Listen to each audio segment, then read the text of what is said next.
Hello, children. Today we teach source of water. This is the chapter first for the class 2.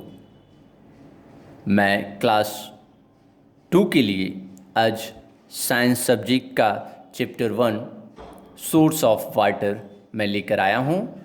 आज हम आपको बारे में आपको बताने जा रहा हूँ पानी का सोर्स क्या है, पानी हमें किस रूपों में मिलते हैं और कैसे हमें वाटर प्राप्त होती है और हमारे शरीर में वाटर कितने होते हैं और वाटर का उपयोग क्या है। So now childrens we move.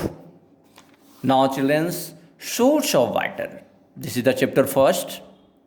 Children's, do you know our earth है 75% वाटर। पता होगा चिल्ड्रंस, हमारी पृथ्वी पर 75% 75% वाटर है।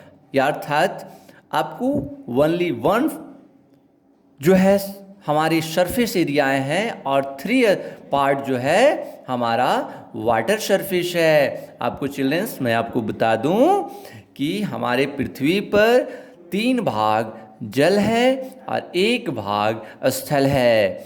सो चिल्ड्रंस, वाटर हम लोग का प्रयोग हम लोग करते हैं पीने के लिए, कपड़े धोने के लिए, कुकिंग के लिए, क्लीनिंग के लिए, साफ सुथरे के लिए, खेती करने के लिए, तो ये सब के लिए हम लोग पानी का उपयोग करते हैं। चिल्ड्रंस, डू यू नो, क्या आप जानते हैं कि हमारे शरीर में 70% वाटर होता है। चिल्ड्रंस, अगर आपकी वजन 50 kg है तो 50 kg का 70% आपका शरीर में क्या है, वाटर है। सो आपको 70% वाटर यानी कि 50 kg का 70% निकालेंगे तो 35 kg आपका क्या हो गया, वाटर हो गया। आपके शरीर में 35 kg क्या है, वाटर है। तो चिल्ड्रंस, अगर कोई व्यक्ति बोलता है कि उसकी वजन, उसकी वेट 80 kg है तो उसको जो है 70% निकाल दें, और जब 70% निकालेंगे तो वो आपके उसके शरीर का वाटर पता चलेगा, और ये वाटर को हटा देंगे तो उसका रियल वजन पता चल जाएंगे। सो चिल्ड्रंस, जब किसी शरीर में, किसी व्यक्ति के शरीर में चिल्ड्रंस क्या होता है, पानी की कमी हो जाता है तो उसे डिहाइड्रेशन हो जाता है। आपको पता है क्या childrens, do you know dehydration? आपको सुना होगा गांव में, घरों में लोग जो है ना हॉस्पिटल जाते हैं तो आपने सुना होगा उनको पानी चढ़ाया जाता है, उनको जो है स्लाइन किया जाता है। क्यों किया जाता है? क्योंकि चिल्ड्रंस आपको पता है उनको डिहाइड्रेशन हो गया है, पानी की कमी हो गया है शरीर में। इसलिए चिल्ड्रंस हमें प्रतिदिन है ना 2 से 3 लीटर प्रतिदिन हमेशा वाटर को अपने शरीर में लेना चाहिए, ग्रहण करना चाहिए। जब भी खाना खाएं तो 2 गिलास या 3 गिलास पानी जरूर पिए। चलिए चिल्ड्रंस, आगे हम लोग बढ़ते हैं। फॉर्म ऑफ वाटर पता होगा चिल्ड्रंस, वाटर जो है हमें 3 रूपों में मिलता है। पहला solid, liquid and gas. Childrens, आपको पता है हमें 3 रूपों में जो है हमें मिलते हैं, क्या मिलते हैं, वाटर मिलते हैं। सॉलिड रूप में आपने देखा होगा आइस। सॉलिड क्या होता है? Do you no solid? They have the definite shape and size. Solid किसे कहते हैं? जिसका शेप और साइज एंड वॉल्यूम फिक्स होता है, जो नहीं बदलता है, वो सॉलिड कहलाता है। तो सॉलिड रूप में हमें आइस मिलता है, बर्फ मिलता है। चिल्ड्रंस, लिक्विड, लिक्विड क्या होता है चिल्ड्रंस? आपको पता होगा, मैंने बताया था तो आपको आज फिर बताता हूँ। Childrens, do you know liquid has definite volume but does not has a fix shape.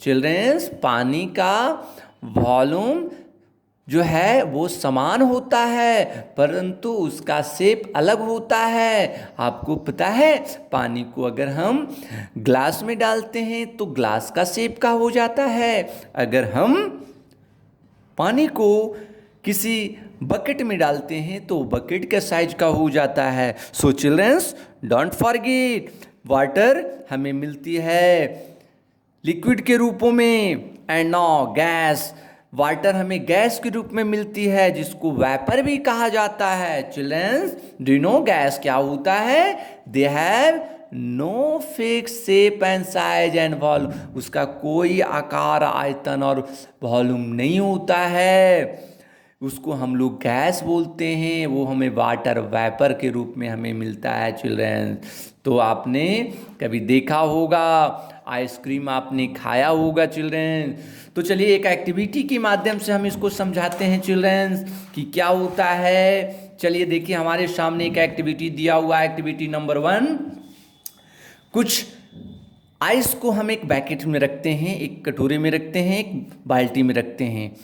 जब देखते हैं ये बकेट में जैसे ही रखा, ये क्या होने लगा, ये खुला में रखा हुआ रहने के कारण ये जो बर्फ है, ये आइस है, वो क्या हो गया, कन्वर्ट इनटू वाटर। जब आइस कन्वर्ट होता है वाटर में, तो आपको पता होगा चिल्ड्रंस, जब आइस कन्वर्ट होता है वाटर में तो उसको मेल्टिंग कहते हैं। इसलिए आपने सुना होगा मेल्टिंग पॉइंट के बारे में। जब कोई आइस में पानी में जब बन जाता है तो उसका मेल्टिंग होता है।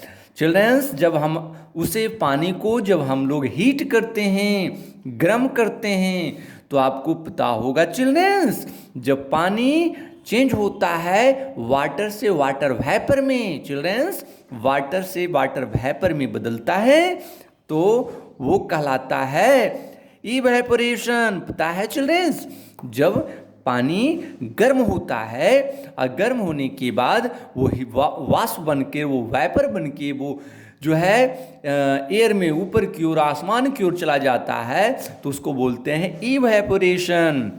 Now childrens, next, do you know, when आप जब खाना बनाते हैं तो या खाना बनते हुए आपने देखा होगा कि घरों में जो है कुकर से जो वाष्प निकलती रहती है, या खाने बनाते हैं तो उससे जो वाष्प निकलती रहती है, कभी आप प्लेट उस पर डालें या कोई हाथ को आप रखते हैं ऊपर की ओर, तो देखेंगे आपकी सतह में वाटर लग जाता है, वाटर आ जाता है। तो चिल्ड्रंस पता है, जब वाटर वेपर कूल हो जाता है तब वो क्या बन जाता है ना, उसे हम कंडेंसेशन कहते हैं। अर्थात व्हेन स्टीम बिकम कोल्ड, जब वाटर वेपर जब वो ठंडा होता है, वो ठंडे होने की प्रक्रिया को कंडेंसेशन कहते हैं। वो पानी में बन जाता है तो वो कंडेंसेशन कहलाता है। ओके चिल्ड्रंस, नाउ आपको मैंने बताया था children source of water, water कहाँ से हमें मिलती है।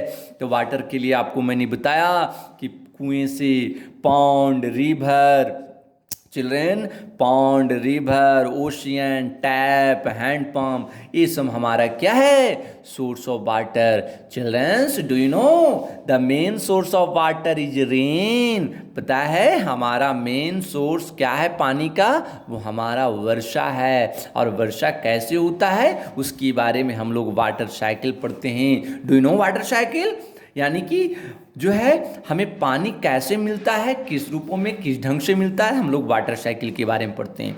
सो children's listen carefully, do you know children's, जब सनलाइट नदी, तालाब, समुद्र में पड़ता है तो वो पानी क्या हो जाता है, वो हीट हो जाता है। चिल्ड्रंस, जब वो पानी पर सनलाइट पड़ते हैं तो वाटर क्या हो जाता है, हीट हो जाता है। और हीट होने के वो बाद वो क्या होता है, हो जाता है इवेपोरेट हो जाता है। इवेपोरेशन के कारण वो क्या हो जाता है, वो स्टीम बन जाता है और वो वाटर वेपर के रूप में आसमान में चला जाता है। और वही वाटर वेपर जब कूल हो जाता है, कूल ठंडा हो जाता है ना, तो वो ठंडा होने के बाद, कंडेंसेशन होने के बाद क्या होता है, वापस हमें रेन के रूप में पृथ्वी पर मिल जाता है। This is the water cycle. अर्थात ध्यान से सुनेंगे, when sunlight fall on the water, on lake,